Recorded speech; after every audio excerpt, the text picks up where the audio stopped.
going to do Westworld Season 3, Episode 2 and Episode 3, aren't we? Yeah. Yes, we sure are. So I'll flick through Episode 2 and we'll talk to that as I flick through the scenes. I don't think I made any notes for that one. I mean, why would I have not made notes for it? I don't know, mate, but it was a pretty straightforward episode. And we had Maeve in it most of the time. Yeah, so I've made notes for the third episode. I think that one was a bit more involved. Anyway, so in Episode 3, we start with Maeve. And Maeve is in World War II land, apparently. And she meets up with some of the other characters from Season 2 that we've gone on a journey with her through. And it's the same kind of story where they're caught in a loop again. I'm just going to click through. It's going to be annoying, isn't it, that clicking noise? Yeah, I guess it is going to be a bit annoying, but what else can we do about it? Yeah, not much. So she gets caught in this loop once again, just like in Westworld, and she figures this out. Yeah, I mean, if she's in a simulation within a simulation, and the people who created the simulation either knew or didn't know that she could regain consciousness while she was being re-engineered, and then met some of the operatives that were putting her back together, and they helped her break out of the other simulation. And then in this simulation, they don't know who she is. Then the people who made this simulation within a simulation know that she actually woke up, and who were helped by the guys that were supposed to put her back together. Or did they not know that? And then why would there be an ability for her to wake up within this simulation to see the same guys in the simulation that were in the real simulation? Do you know what I'm saying? I have no idea what you say, but I'm assuming what you mean is that it makes no sense. So if she wakes up in the simulation, within the simulation, are the programmers aware that she had woken up in Westworld?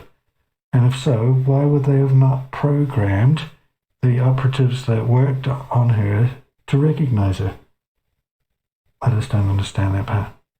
And Stubbs is a robot man. I mean, come on. Yeah. I just don't know what to say about that. It's kind of a bit lazy. I don't know.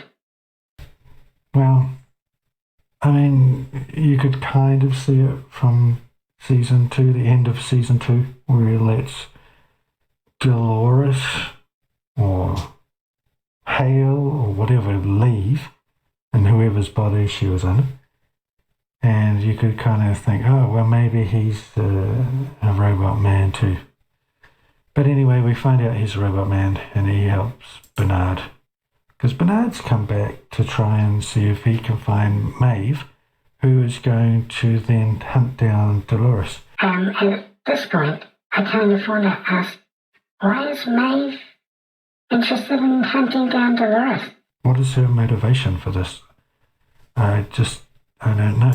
We've talked about this before. But anyway, she breaks the system by dividing by 0 and gets out into another kind of robot. And then it gets stopped, but then we're jumping quite far ahead. But then was there anything of any significance in this episode? Not really. So she meets Sea-Rock, or the guy from Sea-Rock, So this guy wants her to go out and find Dolores. And then she tries to kill him at the end of the episode. And then we see that he's in complete control of her. So it was a pretty straightforward episode. Only Bernard and Maeve were really in it.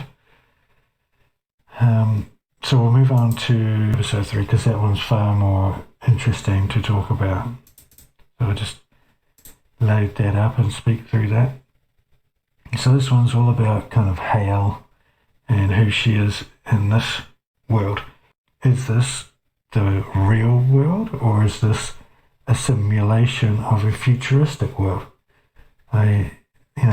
Maybe this is going to be another twist, but for now, we'll presume this is the futuristic world. I mean, when you look at it, it's not that professional, or not really well acted. Hale is pretty much the old cardboard character that she plays in most things. It's not even obvious that she's playing a different character. So she's got a different computer ball inside her. So she's not actually Hale. She's one of Dolores's mates. Some people think it's Teddy, but it might be that other woman who is like the bringer of death. I can't remember her name. But she was in the bar. That was Maeve's friend. And she turned into that invincible killer at the end of season 2. So I think it's her, but a lot of people think it's Teddy. So, Dolores gets saved by Caleb. And let's have a look at my notes here.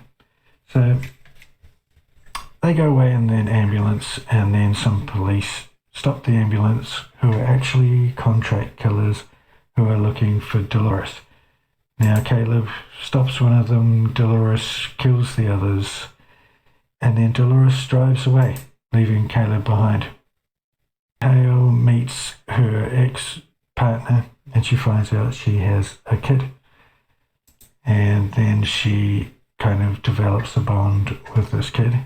That changes her character. Caleb is now hunted because he helped Dolores, so other contract killers are after him, and they catch up with him. Now this is the major point in this episode, which was either an opportunity that was totally missed, not even thought about, or completely beyond the writer's comprehension. And that's where these two contract killers hang Caleb over the edge of a building construction site, apparently one that he works on. I think that's so that if he actually does die there, they can somehow call it an accident. His robot mate, who helps him on the construction site, comes up to see what's wrong with him. So he must be some kind of protector or help, prevents Caleb from falling off. There is his safety guide. The robot comes up to assist Caleb, and these contract killer guys throw him over the edge, and he smashes into a million pieces on the ground below. Now, psychologically, Caleb would be attached to this robot. Yeah, so he'll be like his best mate at this point. So he theoretically should be in quite a rage and feel a great sense of loss of his friend who he works with every day. So this is a major opportunity that the writers missed out here. When he gets eventually saved by Dolores, the hero of everything, he should have gone down to see that destroyed robot and shown that he had a bond with it. That would have been something that would have developed his character's relationship with Dolores, because Dolores would have seen that he had some emotional connection to a robot, not unlike her. And it would then lend to Dolores's perception of Caleb as being a person who could relate. If he could relate to a robot, he could then certainly relate to her, who is a sentient robot. But anyway, that's well beyond the scope of this crowd. Yeah. I mean, I couldn't have said it better, really. But I'll just breeze past that one. There's an own goal, I suppose, just by not exploring that. So, hello, and there. Opportunity missed. Next. Back on to Hale, and then she finds that this guy, this PEDO, is talking to her son, trying to groom him, I guess, and me old mate Hale doesn't like that, so she strangles him to death in a public place. No cameras are on, of course, but then takes ownership of his dog, and at this point this doesn't make any sense. So you kill someone and then take their dog. Nobody's going to ask any questions about that whatsoever. Then we go into the diner. Dolores then explains Caleb's entire backstory to him. Apparently, everybody's entire history is recorded so that they could use that to model Westworld. Is that right? Is that how I'm understanding things? Yeah, I think so. I think that's what the purpose of this interaction was. So she tells him that he's going to delete himself. That's the end of his life story, because whoever's created this artificial real world has decided that he can't do anything else. He can't be anything. So obviously at this point he thinks, well, I'm going to help Dolores, because why not? If I'm just eventually going to delete myself, I may as well become part of this revolution that Dolores is creating. Hale then meets with Searock. Then we kind of question, who's Hale? Well, she apparently is the mole within Dallas. That's Dallas, that's what it was. And she's selling their secrets to this other organization. Of course, Hale's not Hale, so Hale has to try and work out what she's supposed to know when she doesn't know anything about herself. Which is interesting, because if all the data about people has been collected for the purpose of Dallas creating a fictional world, should they then not have the data on Hale that Dolores could have potentially copied and put it in the back catalogue of the unit she's installed in the body of Hale? In my opinion, there's a spot at about the 21.5-minute mark where they should have started the entire series through from that point. Oh yeah, this is where they found out that there was a few people or a few units that were missing. They couldn't locate them. So I reckon that's where they should have started this series.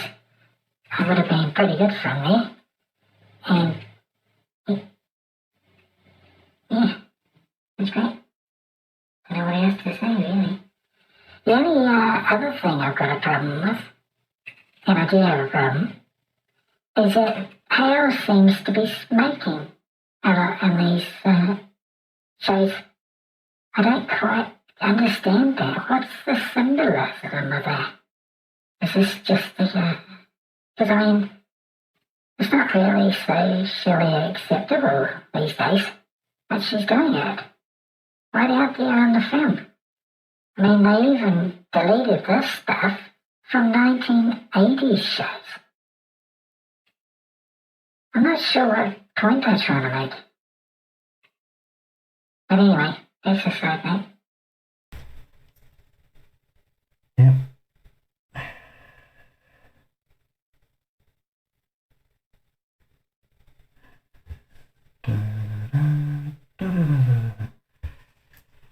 Anyway, it appears that next episode's probably going to be a bit better. We see the man with the black hat. He's going to come back, and we're going to have a decent episode. One day, I would expect all of these characters to be in the same episode. Because I tell you what, looking at Maeve, looking at Dolores is really boring. And Hale. Just not interesting. No, well, I tell you what, my favourite characters were obviously Bernard and William. Some of William's sidekicks were very interesting too. The other attractions in the park were interesting. So like the Native Americans, the samurai, they were very interesting characters. They had very interesting storylines. And amazingly, they weren't main characters. It seems that the main characters drag this story back. And all the peripheral characters actually make this an interesting show. And as yet, we haven't seen any. And it really shows. The characterization of the main characters is so dull. They've done nothing. They've developed. They have not developed at all. In fact, they've regressed in character. Dolores used to be extremely interesting in Series 1.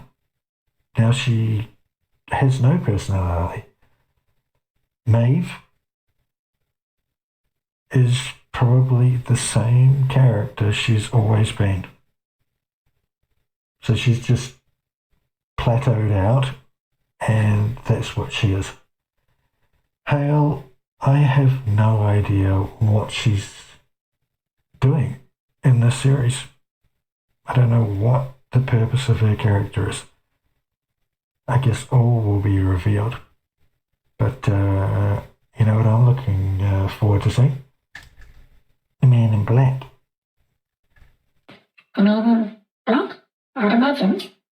William, because he's a pretty good character. He's a pretty good character. He's a great actor, I tell you what. In fact, C-Rock, or whatever his name is, he's a really good character too. And it seems to be that we have really good peripheral characters, as you said, and pretty dull main characters. And that's out of control. Out of control, mate. Anyway, I suppose we better go. We still got to do that Native American episode. Oh yeah, we do. We'll do maybe we'll do a scripted one for that, because that's such a good episode that we got to break it down. We got to break it down to its elements and really explore why that was one of the best, probably the best Westworld episode. Oh yeah. I can't wait. I'm looking forward to it. I want to watch the episode again. I don't know how many times have I watched the episode. Maybe 2 or 3 times. But this will be the 4th time, I think. Haven't watched any of the episodes. No. Haven't watched any of the other episodes as many times as that one. So maybe we'll watch it after this one. And come back with a comment later on in the week. Yeah, okay. Let's get on to it then, straight after this. Alright, cheers for dropping on in, and we'll see you again. We're going to do... Should we do... I think we can do episode 4, because we run into a little issue of a lockdown last week. So we're a little bit busy running around trying to sort things out before being locked inside for 4 weeks. So yeah, we can do it next week. Next week's episode 4. Okay? Next week. Well, we'll see you next week for episode 4. What do you say? Sounds pretty good. Next week, episode 4, Westworld Season 3. See you there.